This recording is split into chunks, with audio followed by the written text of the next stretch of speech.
And she died next door? She died here. In the house? Oh. She was here in the house. Come and talk to us.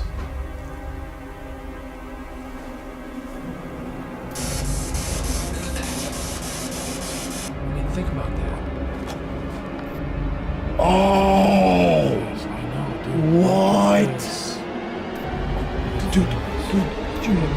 Oh my god. Did you touch me? All haunted places have a story to tell. It can be tragic, it can be scary, and it can be very dangerous. This is Colin Browen, and these are the Paranormal Files.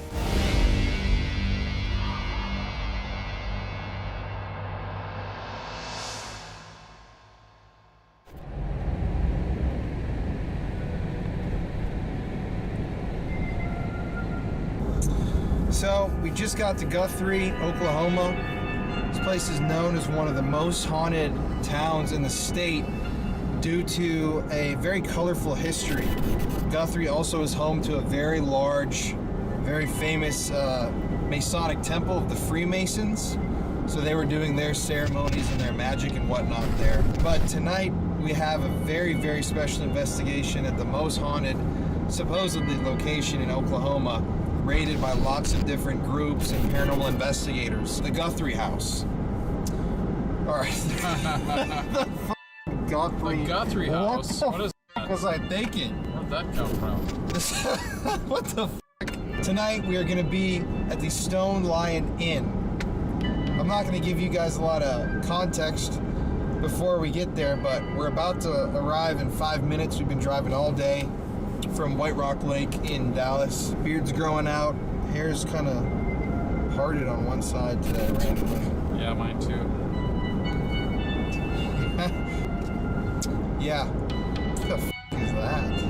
Where? This thing. Oh, it's a drive-in. Weird. So, yeah, we'll report back to y'all when we get there. But welcome to historic Guthrie. Welcome to the Guthrie House. What the hell? Is that a weed restaurant? It is.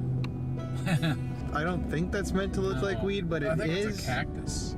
Yeah, but it definitely looks like a flower. Oklahoma is surprisingly like a very big cannabis growing state. Here's the dispensary right here. Funny enough. There it is.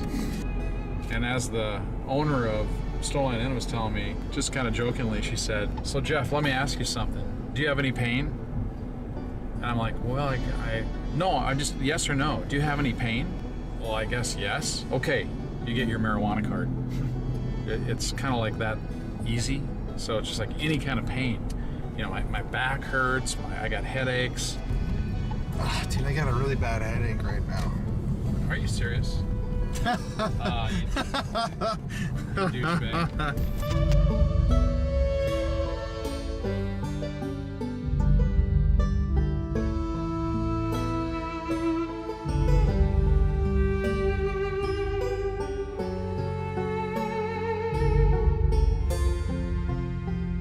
Canna bless.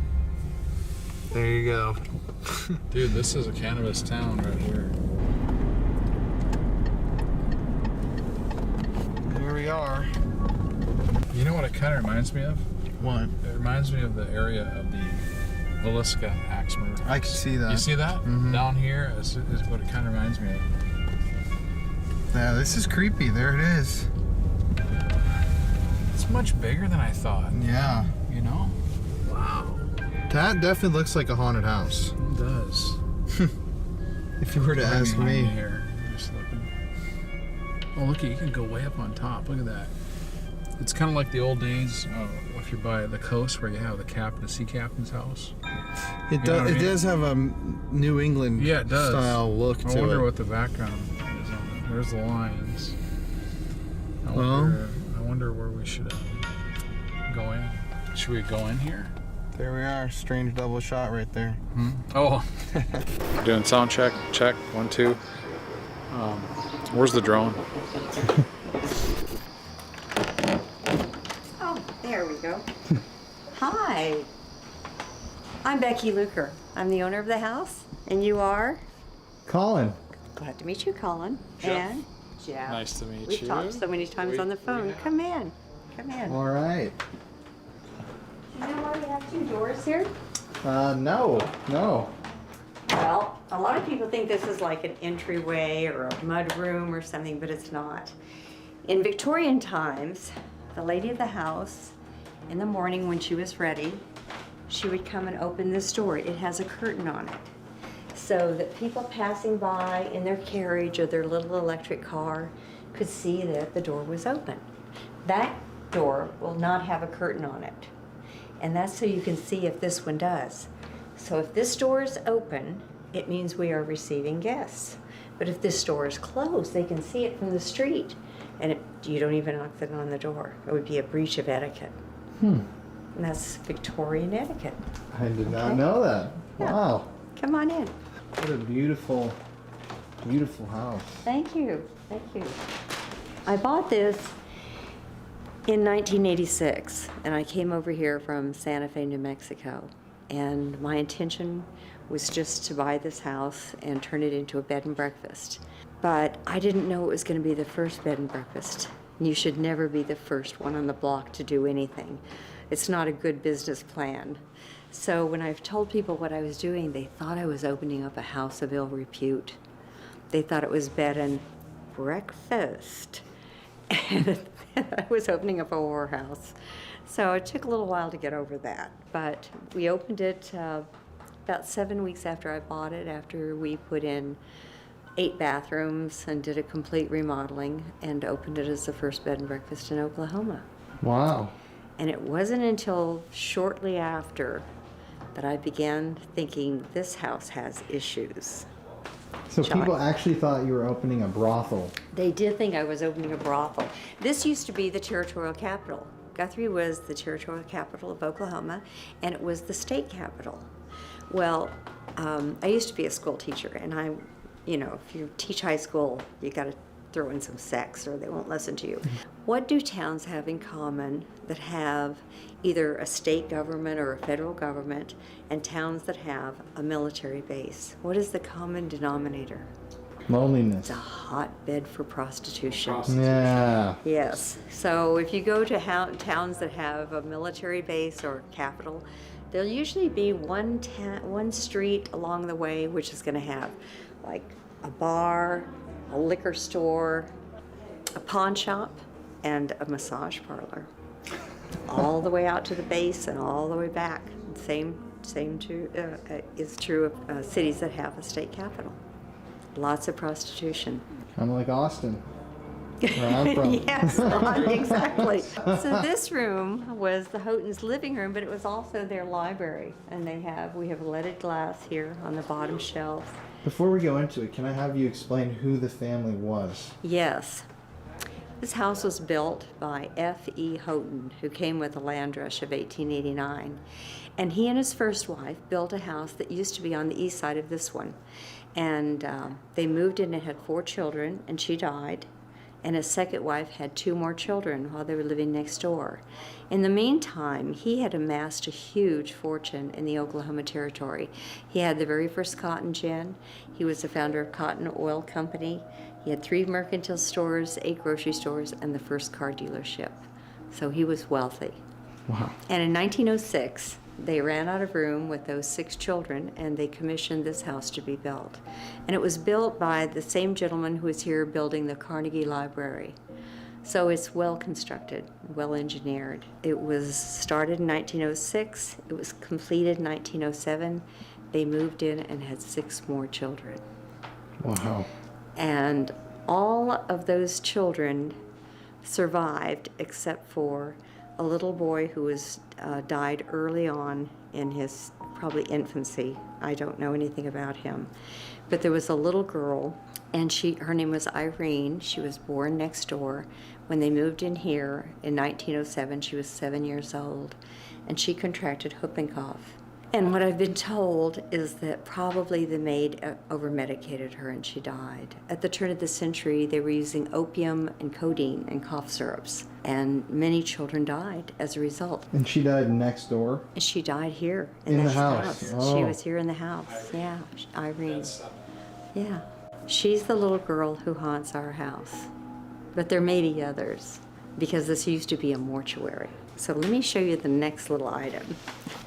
By the way, I gotta interrupt you. Yes. This is a beautiful room, and I love that red light over there. Thank you. That is a very nice touch. But I mean, the lead I had glass. I had those doors put in because I really wanted to seal it off. That goes into the gentleman's smoking parlor. So I'll tell you about the rooms as we go through them. Okay. Now, down that hallway, I'm going to not take you down there because it's my bedroom and and it's probably not made. But see this pocket door? That goes into the parlor. This would be, in that room would be the ladies' morning parlor. Not morning like you're sad, but morning like in the morning. You go there. It's your office. And a woman in those days would have, in her office, she would be doing the books. And it would be important for her to keep a ledger. Every expenditure that she made would go into a ledger. If she gave the children 25 cents, you know, for whatever, that would be registered in her put in her ledger. And if she gave $5 for the maid to go buy groceries, that would be in the ledger. Everything that was spent was put in the ledger. Women kept the books of the house. Now, isn't this a lovely table? I didn't find out after I bought this house, this was the only piece of furniture left in the house. Now imagine this. I'm going through this house with the second owner. I'm the third owner in a house that's now 113 years old. And the second owners, the Walkers, I purchased this house from them. And I'm going through this house with Mrs. Walker, and she was a lovely lady, very sweet. And this table was still in the kitchen, back against the windows, and she was using it as a buffet, and she would cook big dinners for her children. On Sundays, they would come home for, dinner. And after dinner, you throw a tablecloth over it, and everybody comes back later for supper. You know, that's 5 to 7 come and go on a Sunday night. So I come in here, I am in the kitchen, and I said, Mrs. Walker, aren't you going to take this table? All the other furniture had been auctioned off. This was the only piece left in the entire house. And I said, aren't you going to take this table? And she says to me, no, sugar, we're downsizing. We don't have room for that table. But you had admired it when you was here. We thought we'd leave it for you. Would you like to have that table? I would love to have this table. It's so unusual. Yes, it is unusual. Is it a baker's table? Well, it certainly could be, sugar. I'm giving it to you. You just use it any way you want. It'll be your baker's table. She knew damn well it was an embalming table. They often called the tables that were like this a cooler table, because it would help bring the temperature of the body down. Very thick. Yeah, and it's very This thick. is a porcelain enamel. It is a porcelain enamel. Yeah. It takes 6 guys to move this. Wow. So I didn't find out for 3 months that this was an embalming table. And when I did, I decided, well, I'll move it out in the hallway and we'll use it as the bar. And so now when my guests come for the murder mysteries or whatever, if they bring alcohol, we set it all out here and we use it as a bar. And that's another form of pickling. Right? Right. It does make you wonder just how many bodies would have I don't been. know. It was a funeral home. The Houghtons fell on hard times, and it became a funeral home. The Houghtons still owned the house, but the boll weevil struck, and their whole fortune was tied into the cotton market. So they decided to move to Enid, where they had a mercantile store, but they didn't want to sell this house. So they leased it to Smith's Funeral Home, and this became a mortuary. And the Smith Gooch people are still here in town, and they remember when their grandparents owned this. And as a matter of fact, the guy who works on all of my electricity is from Smith Gooch Electricity. Yeah, and he's a Smith.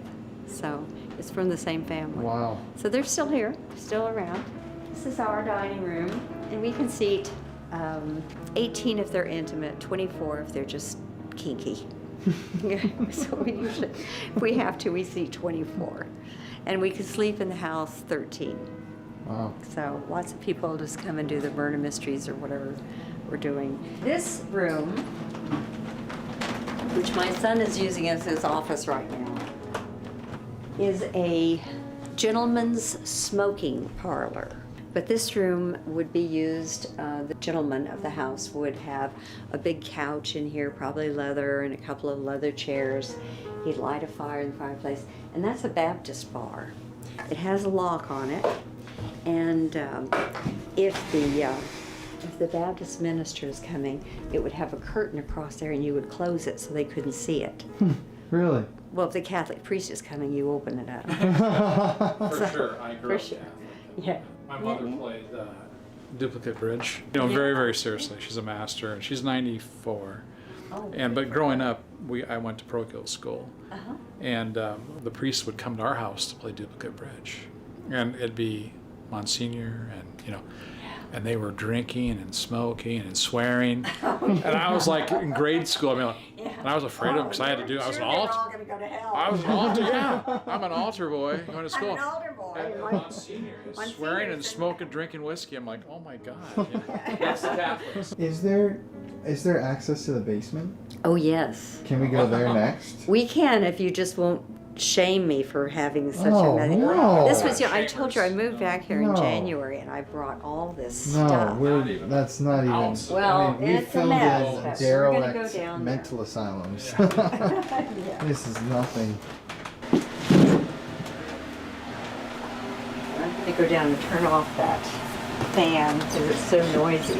Hi. Yeah. This kind of reminds me of the farm. This is a 2,000 square foot basement. Wow. I let my guests come down here after spending the night. The ones that spend the night get to come down here and go up to the 3rd floor. Sometimes it's been kind of bad. Guys come down here and then they come upstairs and ask me to marry them. They think about this and they think, oh Yeah, man, what a space. this is the ideal man cave, and they start Right. placing where the pool tables are going to be, where the flat screen TV over there, and that rotund wall over there. I've gotten a lot of really good offers for this basement. None of them for my body. They just want my basement, not my body. So Yeah. what's the history of the basement? Well, it was apparently when the Houghtons lived here, they had a married couple who lived with them, and he did all the grounds work. And I think she was the housekeeper. They also had a cook. The children would get to play in the basement or the 3rd floor. In the winter, that would be what they would do, is play down here on the 3rd floor. You can't, in those days, you couldn't go to the 3rd floor after May. During the summer, it would be so hot, and we're I just can now imagine. having it done. But it's 2,000 square feet, and right now it's just got all my moved Is over the here. original mortar and so forth? Yeah, this is all That's original. all original. Yeah, and see, look at that rotund It's very cool. Mm-hmm. wall over there. I mean, this would make a That's- fantastic restaurant. You know? Oh yeah, wouldn't it? I thought about that too. Yeah, I've thought about turning it into a restaurant. Really? I had a restaurant for a short time, but I had it upstairs, and it was just a limited menu thing. It was whatever I'm cooking is what you're eating. That's a very limited. So as the funeral home, do you know, would they have utilized this space? Only for storage. They actually did not do the embalming down here because that staircase is too treacherous. Yeah. Oh, And there is another exit over here, yeah. but it has very high steps. And you couldn't put Granny into a coffin and carry her up those steps. Are just too strenuous. They actually did the embalming in the kitchen. But still, people have had a lot of experiences down here. Yes, they have. Can you go into those a little bit? I had, when ghost hunters were here, I think they must have made somebody mad. Because one of the sticks over here, I have some some decorative trim, and one of them came flying out, and I got hit in the face with it. And they had a number of things happen down here. It's kind of active. 'cause I think we're gonna Now, come Michelle investigate has down told here. you about Yeah. this. Where did and you she? Do you know should. where she saw the? Yes. My name is Michelle Smith. I've been working with Becky for 34 years. I have did housekeeping, cooking, everything she ever need done here, I do it. I used to make the bed, and every once in a while I come back, it's like somebody's laying in it. And I used to think it was the boys playing around with me until they moved out. And when they moved out 10 years after I've been here that long, I was noticing it was still doing the same thing. I make the bed and like somebody be laying in it. But one evening, Becky and the kids had left to go run some errands, and I was doing laundry in the basement. I come back up, the door was locked. I try to get out, but I kind of panic, banging on the door. For some reason, Becky must have forgot something. She came back and she let me out. So when the second time it happened, it was like months later. I'm down there doing laundry again. I go down and I'm coming back up and the door's locked again. This time I didn't panic as much as I did the first time because I knew then I could go out the back door because it's a back door in the basement. And while I'm doing laundry, and it happened a lot, I would see a man standing at the second column downstairs in the basement. And it felt like every time I turned around, he's watching me. I even thought I seen him sitting down with his legs crossed in the basement. It got to the point where it was so scary that I didn't like going to the basement anymore because he was always felt him down there in the basement with me. My other experience I had was Becky had moved over to the White Peacock, and she wanted me to stay here at the house with the guests. And we have third floor, that's where she used to stay. And you can actually lock the doors to white. You can lock it, we have double locks. Well, I locked the door, then I went up and I locked the other door and I get in the bed and I kind of fell asleep and I felt someone get in the bed with me. And I kind of scooted over thinking, just my imagination a little bit, but I felt like it scooted back closer to me. And I turned over and I said, Becky, I don't think this is appropriate. And I don't know why I just felt like, and it dawned on me though, I said, I locked the door, there's no way she could get in. And I was so scared, I just kind of covered my head up and fell asleep. And in my sleep, I felt like I wasn't asleep, but I was asleep. And I somehow end up in the basement. And I end up in the basement, and there was this bucket, and this water was poured out of the bucket, and then the bucket was set down. So when I woke up that morning, because I didn't feel right about it, and I said, if this really happened, it wasn't right. You know what I mean? So I go downstairs to the basement. The first thing I did is went to the basement, and I seen that, and I was like, oh my God, this really happened. It was really weird, and I couldn't ever shake it, but I felt like I was in the basement with the ghost at that point. You Do you know where she saw the? Yes. I used to have two big tables down here where she would be folding clothes, and they were out this far, and she would be folding clothes here, and she would see this man. This is how she's described it to me. That's kind of a peripheral vision thing of somebody back there. Now we call that the back of the basement, but that's actually the front of the house. But we call it the back of the basement. So she would see some man back there, and she told me later that he had a tall hat on and that he was smoking a cigar. So who do you think that would be? Mr. Houghton. Really? We found a picture of him, but apparently, I think he wore, from what I could understand what she was saying, he had a tall hat on, and she would be folding and she'd see this, she'd turn and it wouldn't be there, but she'd turn back and it would be a kind of a peripheral vision thing. So this is kind of a hot spot of activity in the house, is the basement? The basement and the third floor. Basement and the third floor. Yeah. Okay. Remember, the child who died here was 7 years old, and the third floor was their playroom. And that's where they spent their winters. Makes sense. The children played there, or down here. The boys would have this to play in too. Definitely has a heavier vibe. Yeah. Down here. I might have some but I'm okay, yes.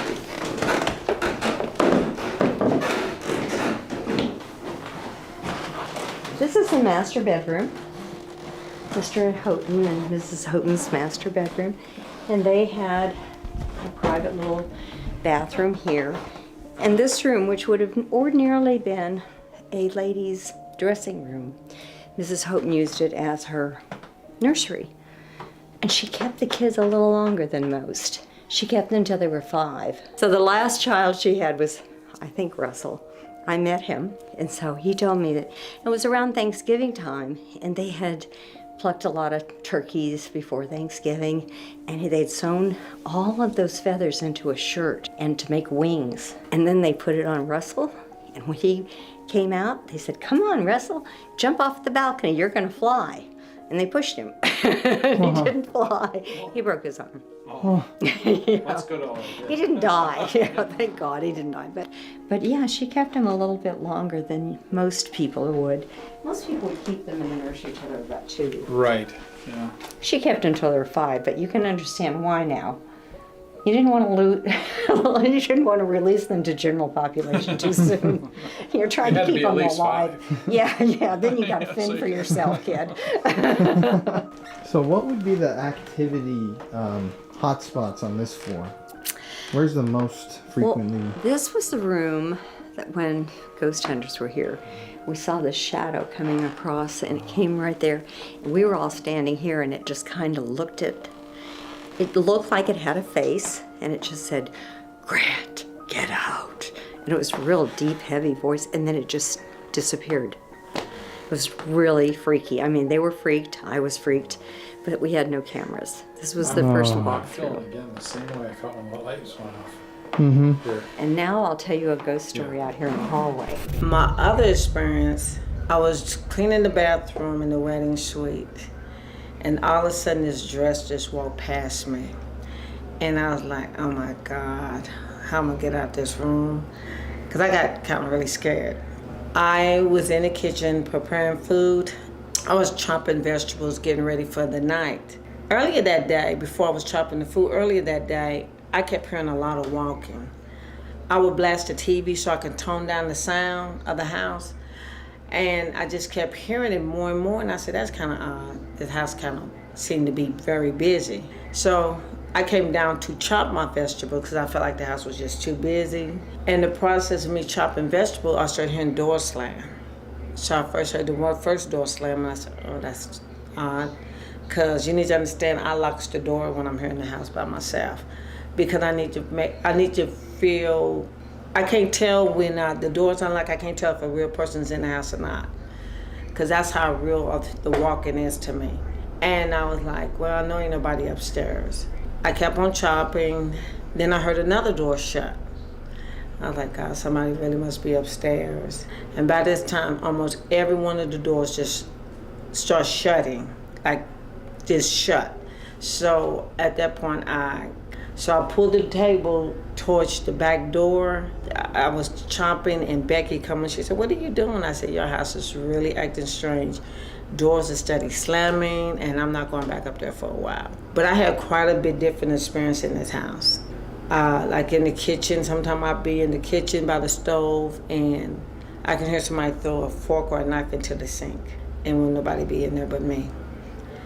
So I have experienced a lot of little different things by sounds and seeing things out the corner of my eye, seeing him in the bathroom in this room here, just staring.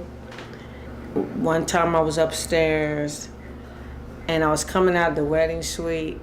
All of a sudden I just seen the door just completely shut into the bordello. And I was thinking, how can I get past this door without it coming out to get me? I just had all kinds of different experiences, you know. I think those are some of more of my moments. I've seen her walk up the staircase in her dress, just the tail of her dress, not her, just the tail of her dress. I always see the tail of the dress. I never see her as that, you know what I mean? But just the tail of her dress as I'm doing things. So you don't like to go up to the 3rd floor anymore? Oh no, not during, definitely at night I don't go up there at all. And for what reason? Like I said, when she moved to the White Peacock, she wanted me to stay here at the house with the gas, and something got in the bed with me, and it wasn't her. Is there anywhere in the house that we could walk to that you could show us where you saw something or experienced something? Oh yeah, like I was coming from here, and I actually seen the tail of her dress go up the stairs, but I never did see her. But I seen the tail of her dress come up the stairs. But I didn't follow her out now. I didn't do that. And then when I was in the wedding suite, oh, I had to do this after that. It don't mess up nothing. Okay, right in here. I was in here and I was cleaning out the tub, and all of a sudden I seen her dress just walk past. Right here. Uh-huh. Yes. So you But this chair wasn't here at the time. Yeah, so you saw something walk just right across this doorway. You know how you had them long dresses back in the day? That type of dress. Yeah. One time I was in here and I was just doing something. I was probably cleaning up. And what was so weird, I never paid attention, but one time I thought I seen him walk through that door, but it's actually a door right here. Oh. I didn't know that at the time, Oh. but it's actually a door here. Oh, you can see it. And he, whatever he was, he walked through here, and I was like, oh my God, what was that? Later on, it really was about almost 2 years later, I had just realized that was actually a door. Wow. That, yeah, you can see it too. Yeah, and I didn't know it at the time, and I remember that time when seeing something walk through that door. I just seen, majority of the time when I do see it, it's always the back of it, except for the man when he was in the basement. I always see the feature of the face, or you know what I mean? It was never really clear. I just see like standing like that, and I'd be like, oh my God. But yeah, I seen him walk through there. But you've seen it once in the basement clear. Oh, I seen it in the basement several times. I wouldn't even go to the basement at nighttime. And when they moved back here, and I told them, I said, the only way I go to the basement, you have to light that suck up, because I'm not going down there. As I told you, I recently moved back here. I lived for 20 years or so at my other bed and breakfast, the White Peacock. It's a little bit larger than this. And the boys had, when they were younger, had their own set of rooms. And so I just recently moved back in January. And I've had a menagerie of animals through the years, but I was down to 2 cats. The little gray one is a little female. And the first day we were here, she disappeared. And we figured she's gone outside. So I called all day and nothing, I got nothing. And the next morning I went out walking around the neighborhood with the yellow cat, and I would go, Max, Max, and the yellow cat would go, meow, meow, trying to get her to come, and he would follow me, and every time I'd stop and say Max, he would call her also. We went all around the block in the neighborhood, nothing. That night, I came up here and I was sleeping in this room, the Kentucky Daisy, and I left the doors open, going in through the sitting room, and I left the doors open. At 11 o'clock, I got up out of bed and thought, I'm gonna try one more time. So I went downstairs, went out the back door and called her, and sure enough, she answered, and I just hear this little meow, meow, and I ran out and picked her up, brought her in, gave her some water, and she was hungry and starving. And the yellow cat was so excited to see her. And they're buddies, they just love each other. And they were rolling around on the floor and having all kinds of fun. And I came upstairs to go to bed, and they followed me. And they were running back and forth on this landing, and I went to bed. A few minutes later, I'm in bed, just about to go to sleep, and I hear a man's voice in the hallway. And I was here alone in the house, no one was here. And I thought, who is in my hallway? And this is what he said. So, you made it back okay. And a few seconds later, he says, well, you're a good kitty. And I thought, what a sweet thing to say. It was the sweetest voice. It was gentle and kind, but it was distinctively a man's voice. And then I thought, who the hell's in my house? And I'm the person who gets up. When in the movie you see people getting up and you say, don't go out there, don't go out there, you're gonna get your head cut off, don't do it. But I'm the one who goes. And so I came out of here ready to confront whoever it was. And the cats were sitting right there. Their head was facing that direction. Their bottoms were right together. They were just sitting there. And both of them had their heads up, and they were going like this, looking up, and just kept moving around like they were listening to somebody. And that was it. Right here? Yeah, right here. Wow. right here. And I don't know who it was, Mr. Houghton, maybe somebody who died and was, you know, we don't have a record of people who were embalmed or prepared for burial. Here, we don't have any record of that. Could be any soul. Could be anybody. It was a mortuary for about 8 years. So I don't know. What is the most frequently experienced type of activity? It seems to be the Corridile Suite, and we'll go in there. Okay. I think you should sleep there Oh, tonight. no. Okay. Really? Yeah, I think Okay. you should. So one of you might want to sleep here. This is a great room, and the wedding suite is a great room. This looks like a good place for them. And this has a nice sitting room. Wow. That's very cool. Yeah. Now, when the Houghtons owned the house, this was a sleeping porch, and so there would have been cots all around. And the children, in the summertime, they'd open all the windows, and the kids would sleep here, Wow. so they could keep cool. Mm-hmm. Yeah. And this is the little bathroom port, and it has another naked lady. And let me see where the light switch is. Is that oh, firecrackers. Right? I guess. Yeah, I think it must be. Pretty close. And this is the room you should sleep in. Well, this is yours. This is the Corridile Suite. And this is the room in which, in the last few years, we seem to have had the greatest amount of activity. Really? Ghostly activity. And what's happened? And the most common thing that's told to me by guests is that sometime between 2 and 2:30 in the morning, they have been awakened when a small child comes into the room and is patting them on the cheek. But when they come to full wakefulness, there's no one there. It's just an impression, but it's realistic enough that one woman went so far as to get up and go out on the landing and awaken every guest in this house. And I was sleeping here that night, and I was on the 3rd floor. I heard all this commotion. I used to give my guests matching bathrobes, all white terry cloth bathrobes. And when I came down from the 3rd floor to the 2nd floor and opened the door, they were all out there in their bathrobes. And it's the first time I'd seen it, and I thought, oh my God, they've turned into a cult. Yeah. And so Yeah. I shut the door real quick. And then I got a little braver, and I opened the door, and then they saw me, and they started coming toward me. I thought, zombie cult, zombie cult. And I shut the door again. And then I walked out, and I said, what is wrong with you people? And whoever, had gotten scared and everything, they said, something happened in my room. Somebody touched me on the face. And anyway, we got that all straightened out. But apparently, it's happened over and over again. This room seems to attract this little girl. And what's the history of this room? We don't really know.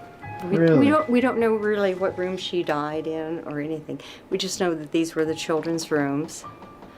And what else has happened in here besides the... Mostly just that, except that I've had a lot of guests who have looked outside just before dusk and saw a little girl playing outside. And sometimes they'll see it early in the morning. They'll open the window, look out the window, and see a little girl in the backyard. Now, when I first bought this house, I met a girl who was 2 blocks over, and she was Cherokee Indian. She was half. Her mother was full-blooded, and she had inherited her mother's house. And she had 2 little children. She was single, and I had 2 little boys. And so we became friends. I was in my 30s, but she was in her 20s, early 20s. And we became friends, and we would go for a walk, maybe 2 or 3 times a week. And one day she said, there's something I need to tell you. And I said, what is it? She said, when I was little, which would have been in the 1970s, she said, when I was a little girl, I used to play in your backyard. And I said, you did? She said, yes, I played with the little girl who was there. Now, Irene, who died in this house, died in 1907. But she says, yes, I played with this little girl in the backyard. And I would come over, I would sneak out of my mother's house, I would come over here, and this little girl would step from behind a tree, and we would play for an hour or so. And then I would have to go home. And I would turn around, and I would turn back to look at her, and she would be gone. And then I would go home. She just thought she'd gone inside. One day, her mother followed her over here. And she said, "What are you doing in this backyard?" She said, "I play with a little girl. She's really nice, but she never talks to me. She just plays. We just play, but I never hear a word. She never laughs, nothing." And her mother, who was full-blooded Cherokee, said, "That child is in the spirit world, and she's very lonely, and she's seeking you out for comfort." And she didn't tell her not to come back. She just explained to her that she was a spirit child. And that girl is supposed to be here, what people report. People. Oftentimes. See outside. They see, Here they'll look and out. out there. Late afternoon, they'll look out and they'll see a little girl in the yard, or early in the morning. Wow. You know, 7 or 8 o'clock in the morning, Do you they'll think see a it's little the same girl. girl? Yeah, I do think it's the same girl. Can you show us the entrance to the 3rd floor? Because I don't think Yeah. we don't even know where it is. At this point, we haven't been up here. Oh, this is the 3rd floor. I don't know if it's locked. Now you see this deadbolt? I locked that deadbolt that night, and we came up here. You have to remember, all this one here, but it was a bed off in here. Mm-hmm. It was a bed off in here, and I locked the door, and I felt something get in the bed with me. Where's the bed? That is. Oh, it's not freaky. here no more, but it used to be a bed right here. It used to be a bed right here. And when I got in the bed to go to sleep, it got in the bed with me. It feels just heavy up Feel here. something here. You know what I mean? Yeah. This is definitely. Look at, yeah, I'm feeling like again that. What do you think like would be up charged. here? Like from what you experienced? I actually think it was the little girl. Really? Yeah, I do. I think it was the little girl. Is there any spirit that kind of spooks you the most, or kind of is a bad vibe? I never got a real bad vibe. I just get that uncomfortable feeling. I don't come in this house when it's dark, and I don't come in here by myself at nighttime. A lot of time I try to be the first one to leave a little bit. And if the guest is leaving, I'm leaving right behind them. When we just do murder dinners only, I'm gonna leave right when they leave, I leave. I don't never stay in the house by myself at nighttime. How about the man in the basement? Does he have a feel with the top hat for you? Well, he don't scare me, but it's just the idea. I never had anything ever really frightening me here. You know what I mean? Like, like something evil, nothing like that. I never experienced the evil part of it. I just feel the uncomfortableness of it. And like sometimes the house can be really agitated, where I can hear like I could be in the kitchen doing something and I hear a lot of walking. Or sometimes every now and then I might hear some thumping. You know, like something that got knocked down. Would the thumping or the noise come from any particular floor or place? You know, sometimes I used to tell her when she had people come here and want to bless the house, I say make the house agitated. It seemed like it get more busy and make a little bit more noise than it normally do. Like I could be in the bordello and then I can hear somebody in the hallway whispering my name, and I'll come out and be looking. And I could be like, if I'm the only one here, I can hear somebody say, "Michelle." I'm like, oh my God. And I know I lock the door because I can't tell if it's somebody human or the ghost. And I feel like the ghost is not gonna do anything to me, but I don't wanna guess somebody off the street just walk in and I'm not really prepared for. I used to run up and down the stairs a lot. And I had to find a way to get my work done because I kept thinking people was coming in the house and it wasn't nobody coming in. It was the house. So I would lock the front door and the back door, and I would try to get as much as I can get done at a certain time so I can let it have the upstairs to itself. And I really would let them have the upstairs to itself. And I would literally have to, when I go downstairs, I would literally blast the TV so I don't hear them upstairs. Because sometimes it would be like a lot of walking and somebody coming down the stairs all the time. I experienced a little bit of everything. Everybody said, what's this most haunted part of the house? The whole house. You mentioned you feel it's a little girl. Why? When I hear a little like little noise in the hallway, I feel like that's her. Yeah, I just get the feeling like it's her. And when I notice the woman, I see her to tell of her dress. And when the man, I usually see the feature sometime of him.